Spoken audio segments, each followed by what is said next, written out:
नमस्कार विद्यार्थी मित्रांनो, आज आपण इयत्ता 8वीचे बालभारती पाठ्यपुस्तकातील धडा क्रमांक 6 असा रंगारी श्रावण हा पाठ अभ्यासणार आहोत। या पाठाचा हा सेशन क्रमांक पहिला आहे। असा रंगारी श्रावण ही एक कविता आहे आणि यामध्ये श्रावण महिन्याचे वर्णन कवीने केलेलं आहे। यापूर्वी इयत्तेमध्ये सुद्धा तुम्ही श्रावण महिन्याच्या संदर्भातील अनेक कविता अभ्यासल्या असतील। तर श्रावण हा मराठी महिन्यातील एक महत्त्वाचा महिना मानला जातो। श्रावणामध्ये निसर्गाचे विलोभनीय वर्णन या कवितेमध्ये कवीने केलेलं आहे। कवितेचा अभ्यास करण्यापूर्वी आपण या कवितेचे जे कवी आहेत त्यांच्याबद्दल संक्षिप्त माहिती जाणून घेऊया। विद्यार्थी मित्रांनो, सगळ्यांनी पुस्तक काढलं का? भाग 2 धडा क्रमांक 6 असा रंगारी श्रावण या कवितेचे कवी आहेत ऐश्वर्य पाटेकर। ऐश्वर्य पाटेकर हे प्रसिद्ध लेखक कवी म्हणून प्रसिद्ध आहेत। कवी ऐश्वर्य पाटेकर यांचा भूईशास्त्र हा कविता संग्रह आणि जू हे आत्मकथन प्रसिद्ध आहे। भूईशास्त्र या कविता संग्रहाला दिल्लीच्या भारतीय साहित्य अकादमीचा पहिलाच राष्ट्रीय साहित्य अकादमी युवा पुरस्कार यासह अन्य अनेक पुरस्कारही प्राप्त झालेले आहेत। या कविता संग्रहातील कवितांचा उडिया, हिंदी, बंगाली, उर्दू आणि इंग्रजी या भाषेमध्ये अनुवाद झालेला आहे। ऐश्वर्य पाटेकर यांच्या कविता संग्रहातील अनेक कवितांना विविध भाषेमध्ये भाषांतर करण्यात आलेले आहे। 2012 साली भारत सरकारच्या सांस्कृतिक मंत्रालयातर्फे चीन भेटीसाठी मराठी साहित्यिकांचा प्रतिनिधी म्हणून कवी ऐश्वर्य पाटेकर यांची निवड झालेली होती। कविता रती, अनुष्टुभ, साधना, किशोर यासारख्या विविध नियतकालिकातून कवीचे कविता आणि कथा प्रसिद्ध झालेल्या आहेत। हा झाला आपला कवी ऐश्वर्य पाटेकर यांचा संक्षिप्त परिचय। आता पुढील परिच्छेदामध्ये कवितेचा सारांश सांगितलेला आहे। श्रावणात केवळ निसर्ग फुलून गेलेला नसतो, तर माणसाचे जीवनही सण, उत्सव आणि विविध क्रीडांनी गजबजून गेलेले असते। श्रावण रंगात सारेच रंगून जातात। प्रस्तुत कवितेत श्रावण महिन्याच्या निसर्गातील विलोभनीय बदलांचे सुंदर वर्णन केलेले आहे। प्रस्तुत कविता किशोर ऑगस्ट 2017 या मासिकेमधून घेतलेली आहे। तर चला आता आपण आपल्या कवितेला सुरुवात करूया। ऐका, वाचा आणि म्हणा। असा रंगारी श्रावण रंग उधळीत येतो, सृष्टीचा गा चित्रकार हिरवा देखावा रेखितो। कलावंत हा साजिरा, काय त्याची कलागत, जागोजागी चित्रांचीच त्यांनी मांडली पंगत। नाचे दरी डोंगरात, झिम्मा खेळतो नदीशी, रिमझिम पहाडीच गाणं बोलतो झाडांशी। वेण्या गुंफितो वेलींच्या, वेली लाजल्या लाजल्या, पाना फुलांचे पातळ थेंबा थेंबांनी सजल्या।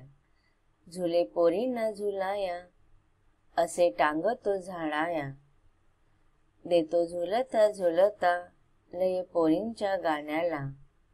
पोरांमध्ये खेळायला होतो श्रावण खेळगा, दहीहंडीच्या संगती चिंब गोपाळ अवघा।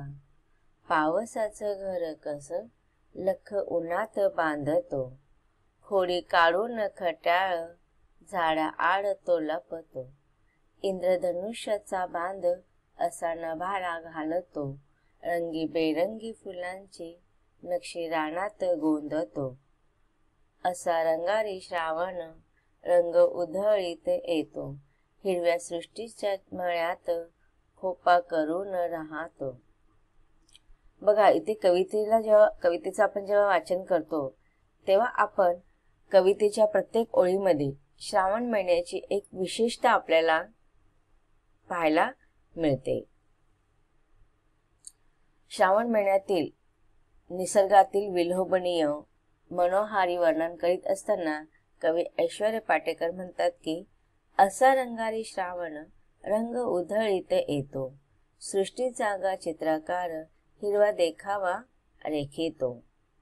असा रंगारीचा अर्थ काय असतो की जे रंगकाम करतात त्या लोकांना, त्या व्यक्तीला आपण रंगारी असे म्हणतो. आणि चित्रकार म्हणजे कोण? जे चित्र काढतात. चित्र काढणाऱ्या व्यक्तींना आपण काय म्हणतो? चित्रकार. तर यामध्ये कवीने श्रावण महिन्याचं वर्णन करत असताना श्रावणला रंगारी आणि चित्रकार या दोन व्यक्तींची उपमा दिलेली आहे.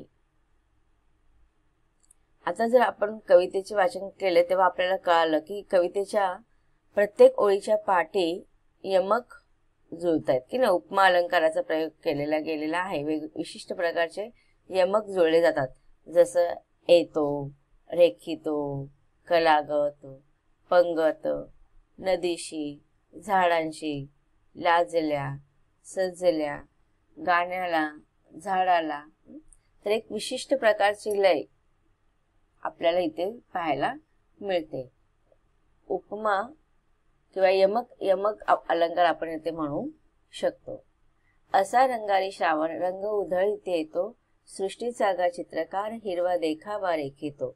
आता कवितेमध्ये कवी जेव्हा श्रावण महिन्याचं वर्णन करतात तेव्हा सांगतात की श्रावण महिन्याची उपमा कवीने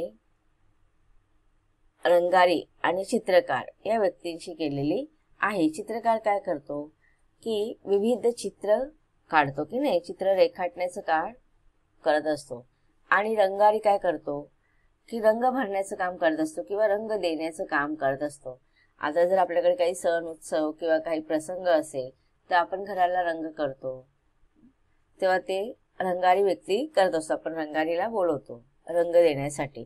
मग रंगारी काय करत असतो? विविध रंगांची उधळण करत असतो असं आपण म्हणतो. जसं चित्रकार छानपैकी चित्र काढतो आणि त्याच्यामध्ये विविध रंगांच्या छटा दाखवतो आणि तेव्हा त्या चित्रकाराची ती कला अत्यंत सुंदर विलोभनीय होते. तसंच या निसर्गाचं रूप बदलतं कधी जेव्हा श्रावण महिना येतो. आषाढ महिन्यामध्ये पाहिलं तर एकदम धोधो पाऊस पडत असतो, पण श्रावण महिन्यातला जो पाऊस असतो तो थोडा कमी प्रमाणात पडत असतो. मध्येच पाऊस येतो, मध्येच ऊन पडतो असं वर्णन असतं. पण श्रावण महिन्यामध्ये काय झालेलं असतं, त्याच्या 2 महिन्या अगोदर पाऊस येऊन गेल्या कारणाने सगळीकडे धरतीवरती हिरवळ पसरलेली असते. जिथे आपण पाहतो तिथे सगळीकडे आपल्याला हिरवळ पाहायला मिळतं. म्हणजे जर डोंगर दऱ्यांवरती पाहिलं तर आपल्याला सगळीकडे हिरवी गवत, झाडे, झुडपे पाहायला मिळतात. तर मग अशा रीतीने कवी सांगतात की श्रावण रूपी रंगारी आलेला आहे आणि त्याने सर्वत्र आपला रंग उधळलेला आहे. आणि अशा रीतीने या सृष्टीचा श्रावण रूपी चित्रकार त्याने सर्वत्र चित्र रेखाटताना हिरवळ किंवा हिरवा रंग रेखाटलेला आहे. हिरव्या रंगांची उधळण केलेली आहे या चित्रकाराने आणि श्रावण रूपी रंगारीने. आता आपण बघतो की सगळीकडे हिरवळ झालेली असते, तर ह्या हिरव्या रंगांच्या पण वेगवेगळ्या छटा असतात. कुठे गडद हिरवा असतो, कुठे फिकट हिरवा असतो किंवा मग पोपटी रंगांचे असतात. आता इथे बघा एका झाडाचं चित्र दिलेलं आहे पुस्तकामध्ये तुम्हाला. त्या झाडाच्या चित्रामध्ये बघा ना, हिरव्या रंगांच्या किती वेगवेगळ्या छटा आपल्याला पाहायला मिळत आहेत. इथे गडद हिरवा आहे, नंतर थोडा फिकट हिरवा सुद्धा आहे, नंतर पोपटी रंगामध्ये पण बघा किती छटा वेगवेगळ्या आहेत, पिवळसर, लालसर. तर अशा रीतीने कवी सांगतात की सर्वत्र हिरवळ आपल्याला पाहायला मिळते आणि हा हिरवा रंगाचा जो देखावा आहे तो या श्रावण रूपी सृष्टीचा जो श्रावण रूपी चित्रकार आहे त्याने अत्यंत सुंदर रूपाने सगळीकडे हिरव्या रंगाची उधळण केलेली आहे। कलावंत हा साजेरा, काय त्याची कलागत, जागोजागी चित्रांचीच त्याने मांडली पंगत। आता बघा इथे कवीने या श्रावण महिन्याला एक कलावंत म्हणून वर्णन केलेला आहे। कलावंत म्हणजे कोण की जो कलाकार असतो आणि कलाकार आपलं जीव पणाला लावून आपली कला प्रस्तुत करत असतो आणि जेव्हा ती कला प्रस्तुत होते तेव्हा ती कशी होते, सुंदर साजेरी होते। साजेरीचा अर्थ काय आहे, सुंदर। कलावंत कलाकार, कलागत म्हणजे कलाकृती। जागोजागी चित्रांचीच त्याने मांडली पंगत। पंगत म्हणजे काय असते की रांग। आपण पाहतो की नाही रांग, वर्गामध्ये मुलं रांगेत बसतात, ओळीत बसतात। कशी छानपैकी विद्यार्थ्यांची बघा अशी प्रार्थनेला जेव्हा उभे राहतात मैदानामध्ये शाळेच्या, तेव्हा आपल्याला दिसतं की सगळे मुलं मस्तपैकी युनिफॉर्म मध्ये रांगेत ओळीत उभे आहेत आणि ते प्रार्थना बोलण्याची जी वेळ असते किंवा कवायत करण्याची वेळ असते आणि तेव्हा सगळे मुलं मस्तपैकी गणवेश मध्ये लाईनीत उभे असतात, रांगेत उभे असतात। किंवा मग तुम्ही पंगत पाहिलेली असेल, कोणती पंगत असते, जेवणाची। विविध कार्यक्रम असतात, लग्न असतात, लग्न सोहळ्यांमध्ये आपण अशी पंगत पाहतो। तर ही पंगत पाहताना फार सुंदर वाटते की नाही। छानपैकी माणसं बसलेली असतात एका लाईनीत आणि छानपैकी जेवणा पत्रावळी वाढलेले असते आणि त्या पत्रावळीमध्ये विविध प्रकारचे अन्न पदार्थ असतात। त्या पत्रावळीमध्ये सुद्धा पण बघा वेगवेगळ्या रंगांची पदार्थ असतात। खूप छान वाटतं ते पाहायला आपल्याला। विविध प्रकारची माणसं त्या पंक्तीमध्ये रांगेत बसलेले असतात। तर असं वर्णन करतात इथे कवी की जागोजागी चित्रांचीच त्याने मांडली पंगत। मग हा जो कलाकार आहे किंवा कलावंत आहे त्याने, श्रावण रूपी जो कलाकार आहे त्याने सुंदर अशी त्याची कलाकृती या निसर्गामध्ये दाखवलेली आहे। त्याने काय केलेले, जणू काही जागोजागी प्रत्येक ठिकाणी जिथे आपण पाहू त्या सगळ्या ठिकाणी आपल्याला त्याच्या हिरव्या रंगांची चित्रांचीच रांग आपल्याला पाहायला मिळते, पंगत पाहायला मिळते। जागोजागी चित्रांचीच त्यानं मांडली पंगत, नाचे दरी डोंगरात झिम्मा खेळतो नदीशी, रिम झिम पहाडीचं गाणं बोलतो झाडांशी। आता कवी पुढे काय सांगत आहेत की जेव्हा श्रावण महिना येतो तेव्हा सगळीकडे तो हिरवळ पसरवतो। निसर्ग जसं आपल्याला निसर्ग त्याचं सौंदर्य ओतप्रोत भरून इकडे तिकडे आपल्याला दिसत असतं, ते दृश्य जसं काही निसर्ग सगळं सजवत आहे। श्रावण रूपी निसर्ग सगळीकडे हे नटलेला आहे, बहरलेला आहे। आता बघ इथे श्रावण महिन्याचं वर्णन करत असताना लेखकाने एखाद्या लहान मुलीचं जसं अवखळपणा असतो, तिचा खेळकरपणा असतो, त्याचं वर्णन इथे कवी करत आहेत की जेव्हा हा श्रावण महिना येतो तो कसा येतो, नाचत येतो। कुठे नाचतो तो, दरी डोंगरात। दरी म्हणजे बघा तुम्ही पाहिलेलं असेल डोंगर आणि दरी, की डोंगरावर जर उंच भाग आपण पाहिला, खाली पाहिला, डोंगर कसा असतो, उंच असतो आणि जेव्हा आपण एखाद्या ठिकाणी उभे राहतो आणि खाली पाहतो फार खोल दरी असते की नाही का। मग ह्या दरीमध्ये, ह्या डोंगरामध्ये, दरीमध्ये हा श्रावण महिना खेळत येतो, डोंगरामध्ये नाचत येतो। असं कवी ते कल्पना करत आहे की झिम्मा खेळतो नदीशी, जशी लहान मुली झिम्मा खेळत असतात तसंच हा नदीच्या वाहत्या पाण्याबरोबर, झऱ्याबरोबर, धबधब्याबरोबर जणू काय तो झिम्मा खेळत आहे। श्रावण महिना झिम्मा खेळत आहेत। तुम्ही पाहिलं असेल की श्रावण महिन्यामध्ये वेगवेगळ्या प्रकारचे सण येतात। श्रावण महिन्यामध्ये सणांची सुरुवात होते आणि या सणांमध्ये अधिकतर जेवढेही सण असतात त्या स्त्रियांच्या व मुलींशी संबंधित असतात। मग या श्रावण महिन्यामध्ये मुली असो किंवा स्त्री असो एकमेकांबरोबर झिम्मा खेळतात, फुगडी घालतात। तसंच हा श्रावण महिना सुद्धा दरी डोंगरामध्ये खेळतो, बहरतोय. अवखळपणा त्याचे इथे आपल्याला पाहायला मिळतो. मग नदी बरोबर तो काय करत आहे, झिम्मा खेळत आहे, फुगडी घालत आहेत. रिम झिम पहाडीचं गाणं बोलतो झाडांशी.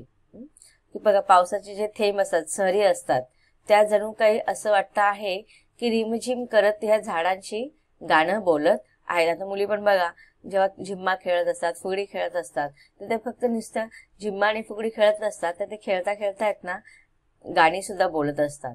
तर इथे कवी तेच कल्पना करत आहेत की जसे जसे पावसाच्या पाण्याचे थेंब पडतात, सरी पडत असतात ना, रिमझिम पहाडीचं गाणं बोलतो झाडांशी. मग असं वाटतं की जसं त्या मुली सुद्धा झिम्मा खेळत असताना, फुगडी खेळत असताना एकमेकींबरोबर गाणी गात असतात. तर इथे पण कवी कल्पना करत आहेत की हे रिमझिम पहाडीचं, पहाडी म्हणजे पावसाचे थेंबा किंवा सरी जे असतात, थेंबाचे सरी पडत असतात, त्या सरी जसं असं वाटतं की झाडांशी गीत गात आहेत, गाणं बोलत आहेत. तर विद्यार्थी मित्रांनो, आता आपण या कवितेच्या ओळींमध्ये आलेल्या कठीण शब्दांचा अर्थ पाहूया. कवितेमध्ये आलेल्या कठीण शब्दांचा अर्थ. शब्दार्थ. रंगारी, रंगाचे काम करणारा कारागीर. उधळीत, विखरत. देखावा, दृश्य. कलावंत, कलाकार. कलागत, कलाकृती, जादूगिरी. पहाडीचं, थेंबांच्या सरीचं. तर विद्यार्थी मित्रांनो, अशा रीतीने आपण आतापर्यंत या कवितेतील कवीचा संक्षिप्त परिचय आणि कवितेतील काही ओळींचा अर्थ समजून घेतला. कवितेच्या पुढील ओळींचा अर्थही आपल्याला समजून घ्यायचा आहे, पण तो आपण समजून घेणार आहोत कवितेच्या पुढील भागामध्ये. धन्यवाद.